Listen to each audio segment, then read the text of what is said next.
So let's talk about prayer. We're going to dive into what it really means, and we'll do it by looking at a really powerful story, some foundational beliefs, and even some practical tips. But it all kicks off with a pretty strange question. Yeah, think about that for a second. Why on earth would you do that? You're hungry, you're about to eat, you're grateful, and you push your plate away. It sounds kind of weird, but believe it or not, this one little action, it's the key to a whole new way of thinking about prayer. Alright, so picture this. The person telling the story is having lunch with a bunch of students. Everyone's bowing their heads to say grace, you know the drill. But then he spots this one guy, Michael, doing something odd. Michael looks right at his sandwich and then just shoves it away from himself. And get this, it wasn't a fluke. The narrator actually started sitting across from Michael on purpose, just to see. And yet, every single time, like clockwork, he'd do the same thing. Push the sandwich out, say his prayer, then pull it back. I mean, after seeing that over and over, you'd be curious too, right? He just had to ask, hey, what's up with the sandwich? And wow, Michael's answer, it was a total gut punch. He tells him, my best friend committed suicide 2 years ago.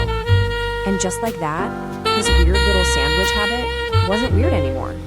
It became something incredibly profound and honestly really sad. So Michael goes on to explain that it all hit him at his friend's funeral. He had this awful realization that on the exact day his best friend died, he'd spent more time praying to bless his own food than he had praying for his friend. So that's the whole point. Pushing the sandwich away, it had nothing to do with the sandwich. It was his way of reminding himself every single day to pray for his friends first before himself. And that right there, that's the heart of it. Grace is more than blessing a sandwich. It's such a powerful line. It reminds us that prayer isn't just this quick, routine thing we do for ourselves. It can be this deep, active, powerful way of caring for the people we love. So this story about Michael, it's more than just a moving anecdote. It actually plugs into a much bigger theological idea. This sense of spiritual urgency in our prayers for others. The material we're looking at links this feeling directly to the belief that we're living in what's sometimes called the last days. And you can see this idea pop up in the memory verse from 1 Peter. When it says, the end of all things is at hand, look, it's not trying to scare anybody. It's really a call to get serious, to focus our attention. Just like Michael made a conscious choice to focus on his friends, this verse is saying, hey, our prayers for other people, they really, really matter. Right now. Okay, so where does this urgency come from? Well, it's tied to a specific belief about Christ's ministry in the heavenly sanctuary, which involves something called an investigative judgment. Now, don't let the term throw you. You can think of it as a period of, let's say, divine reflection. It's a process that shows who is truly connected with Christ and ready for his kingdom.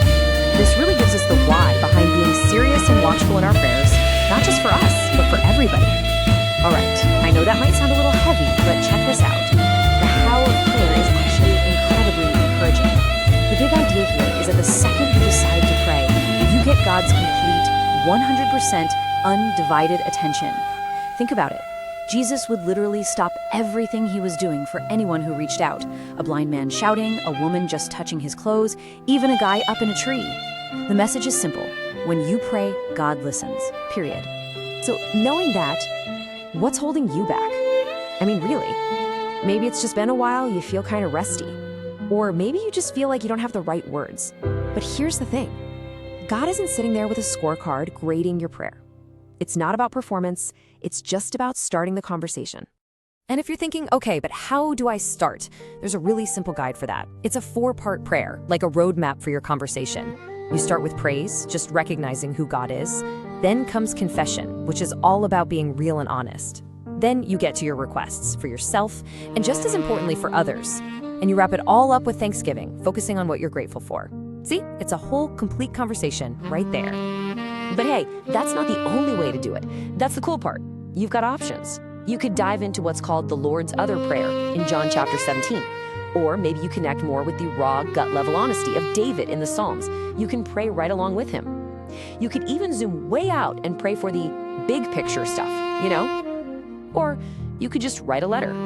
Seriously. The main point is, don't get hung up on the how. The connection is what counts. So think about where we started, with a guy pushing his sandwich away. And now look where we are. We see that prayer can be this vital, urgent, and totally accessible way to connect. What Michael's story really teaches us is that prayer is a chance to get outside of our own heads and genuinely care for other people. And that really brings us back to you.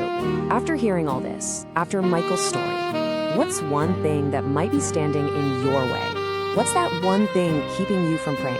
It's a question that's definitely worth thinking about.